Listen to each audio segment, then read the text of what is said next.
नमस्कार, मैं हूं प्रियंका और आप देख रहे हैं हल्ला बोल टीवी। देखिए, एक तरफ सीएम नीतीश ने बक्सर के मंच से अपने पहले प्रत्याशी की घोषणा की, इधर दूसरी तरफ की बात करें तो महागठबंधन में भी आज सीट शेयरिंग को लेकर तेजस्वी यादव के आवास पे बैठक बुलाई गई। इस बैठक में किस विषय पे चर्चा हुई, इस बारे में ज्यादा जानकारी देने के लिए आज हमारे साथ हल्ला बोल टीवी के संपादक दीपक शर्मा मौजूद हैं। बैठक तो बुलाई गई जी, और इस बैठक में चर्चा किस चीज पर होगी? सीट शेयरिंग पर जी। जब बिहार कांग्रेस के प्रभारी कृष्णा अल्लावरू, बिहार कांग्रेस कमेटी के अध्यक्ष राजेश राम, जब वीआईपी के सुप्रीमो मुकेश सहनी, सीपीआई-एमएल के तमाम जो वरिष्ठ नेता हैं, राज्य सचिव कुणाल, सीपीआई, सीपीएम, तमाम जो पार्टियां हैं महागठबंधन की, उनके नेता तेजस्वी यादव के आवास पर जुटेंगे तो चर्चा क्या होगी? चर्चा एक ही बात पर होगी जिस पर उलझ गया है मामला कि कौन सी पार्टी कितनी सीटों पर लड़ेगी। और महागठबंधन की सहयोगी पार्टियां जितनी सीटें मांग रही हैं उसके लिए बिहार विधानसभा में 400 सीटें होनी चाहिए। 400 सीटें होंगी तब सबको अपने मन मुताबिक सीटें मिल जाएंगी। 243 सीटों के रहते तो यह पूरा होने वाला नहीं है, क्योंकि पिछली बार आरजेडी 144 सीटों पर लड़ा था और इस बार जो हालात बन रहा है उसमें आरजेडी से महागठबंधन के सारे दल बड़ा भाई होने के नाते बड़ा दिल दिखाते हुए कुर्बानी देने की बात कर रहे हैं। मतलब कह रहा है कि 144 सीटों का मोह छोड़ दें, कम सीटों पर चुनाव लड़ें और वो सीटें अपने सहयोगी दलों, गठबंधन के दूसरे दलों को बांट दें। अब पिछली बार तो मुकेश सहनी भी नहीं थे, इस बार मुकेश सहनी है और मुकेश सहनी की मांग भी बड़ी है। उनकी मांग है 60 सीटों की। हालांकि वे भी जानते हैं कि 60 सीटों को मिलने, 60 सीटें पाने की संभावना दूर दूर तक नहीं। तो मुकेश सहनी को 60 सीटें क्यों मिलेंगी? बिल्कुल उनको 4 सीटों पर उनको पिछली बार विजय मिली थी और वो भी बीजेपी तोड़ कर ले गई। तो मुकेश सहनी को तो 60 सीटें मिलने से रही, लेकिन उन्होंने इतना मांग दिया है कि कम भी करवाएं तो कितनी सीटें? 20 सीटें भी नहीं मिलेंगी मुकेश सहनी जी। 20 सीटें मिलनी भी मुश्किल है। 60 सीटों की तो बात छोड़ दीजिए, 20 सीटें भी मिलनी मुश्किल है, क्योंकि मुकेश सहनी से ज्यादा बेहतर जनाधार तो माले का है जी। माले ने, और स्ट्राइक रेट भी माले का बेहतर है जी। माले, सीपीआई-एमएल माले ने 2020 में माले लड़ी थी 19 सीटों पर और 19 सीटों पर लड़कर 12 सीटें जीती थी। अब माले इस बार कह रही है कि हमें 40 सीटें चाहिए। 40 सीटों पर हम तैयारी शुरू कर चुका है। तो जब माले 40 सीटें मांग रही है तो मुकेश सहनी को किस हिसाब से 60 सीटें मिल जाएंगी जी। तो निश्चित रूप से कांग्रेस 70 सीटें मांग रही है, क्योंकि पिछली बार 70 सीटों पर लड़ी थी। तो कांग्रेस का कहना है कि पिछली बार हम जितनी सीटों पर लड़े थे इस बार भी उतनी सीटों पर लड़ेंगे जी। तो 70 सीटों की मांग कांग्रेस की है। सीपीआई-एमएल पिछली बार 19 सीटों पर लड़ी थी, इस बार मांग है 40 सीटों की। सहनी, मुकेश सहनी की मांग है 60 सीटों की।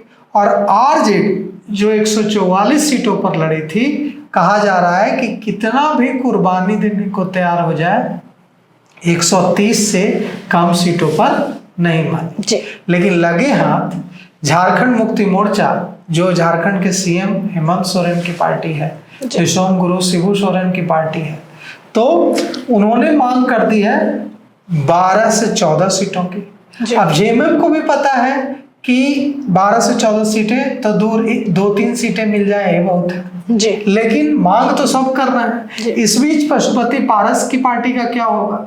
लोक जनशक्ति पार्टी, क्योंकि पशुपति पारस की पार्टी को तो मीटिंग्स में, अभी महागठबंधन की मीटिंग्स में बुलाया भी नहीं जाता है। तो ऐसी उम्मीद की जा रही है कि पशुपति पारस की पार्टी महागठबंधन में सीटें नहीं मिलेंगी। आरजेडी को जो सीटें मिलेंगी उन सीटों में से तेजस्वी यादव कुछ सीटें पशुपति पारस की पार्टी को दे देंगे, क्योंकि लालू प्रसाद यादव खुद गए थे पशुपति पारस से मिलने और पशुपति पारस से मिलकर ऐलान किया था कि हम पशुपति पारस को महागठबंधन में लेंगे। तो यह ऐसे कयास लगाया जा रहा है, सियासी गलियारों में ऐसी चर्चा है कि अब जो आरजेडी को मान लीजिए 130 सीटें मिली तो उसमें से 4-5 सीटें तेजस्वी यादव अपने कोटे की सीटें दे देंगे पशुपति पारस की पार्टी को, लोक जनशक्ति पार्टी को। जेएमएम को 1 से 2 सीटें मिल सकती हैं, लेकिन सीपीआई सीपीएम का भी बिहार में कोई बड़ा जनाधार नहीं है, इसलिए उनको भी 4-5 सीटों से 4-4 5-5 सीटों से ज्यादा मिलने की उम्मीद नहीं है। मेन जो मामला फंस रहा है प्रियंका, वो मामला फंस रहा है आरजेडी, कांग्रेस, मुकेश सहनी और सीपीआई-एमएल के बीच। आज जो मीटिंग होने वाली है, जो मीटिंग आज बुलाई गई है, इस मीटिंग में भी इन्हीं 4 पार्टियों पर माथापच्ची होगी, क्योंकि कांग्रेस को लगता है कि मुकेश सहनी कब से मेरे बराबर खड़े होने लगे, हम राष्ट्रीय पार्टी हैं और मुकेश सहनी 60 सीटें मांग रहे हैं, तो हमें तो 150 मांग लेनी चाहिए। तो निश्चित रूप से अब आज देखिए, एनडीए ने तो एक फॉर्मूला सेट कर लिया कि 102 सीटों पर जेडीयू, 101 सीटों पर बीजेपी, 20 सीट पर लोजपा, रामविलास चिराग पासवान की पार्टी और 10-10 सीट पर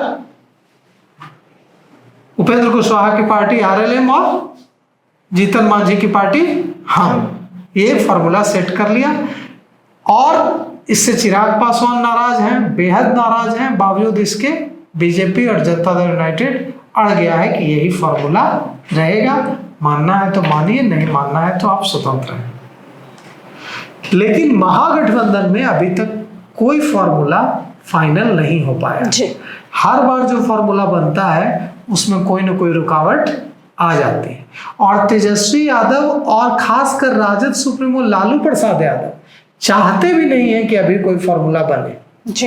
वे चाहते हैं कि इसको खींच करके अक्टूबर तक ले जाए या सितंबर लास्ट तक ले जाया जाए, क्योंकि जब चुनाव नजदीक होगा तो कोई इधर उधर करने की हिम्मत नहीं करेगा, वक्त नहीं रहेगा कि कोई पार्टी इधर जाए, कोई पार्टी उधर जाए, एनडीए तब तक ऐलान कर दे पहले तब हम करें।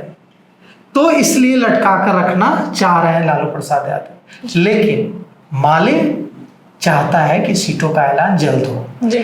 क्यों? क्योंकि माले के राज्य सचिव कुणाल ने कहा था कुछ समय पहले पत्रकारों से बातचीत में कि हम चाहते हैं कि सीटों का ऐलान जल्द हो, क्योंकि हमें पैसों का जुगाड़ भी करना पड़ता है। हमारे पास दूसरी पार्टियों की तरह संसाधन नहीं है, हमारे पास संसाधन का अभाव रहता है, इसलिए हम चाहते हैं कि सीटों का जो बंटवारा है वो जल्द कर दिया जाए, ताकि जब सीटों का बंटवारा जल्द हो जाएगा तो इससे हमें सुविधा होगी और तैयारी करने का वक्त मिलेगा।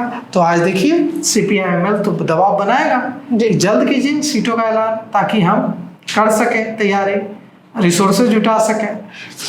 कांग्रेस भी चाहती है कि सीटों का ऐलान जल्द हो, मुकेश सहनी भी चाहते हैं कि सीटों का ऐलान जल्द हो, लेकिन आरजेडी चाहता है, राष्ट्रीय जनता दल चाहता है कि सीटों का ऐलान जल्द ना हो, लटके मामला सितंबर लास्ट तक जाए, अक्टूबर फर्स्ट वीक तक जाए, और जब हम 11th आवर में सीटों का ऐलान करेंगे तो किसी को कम ज्यादा भी देंगे तो कोई किसी के पास ज्यादा ऑप्शन नहीं हो।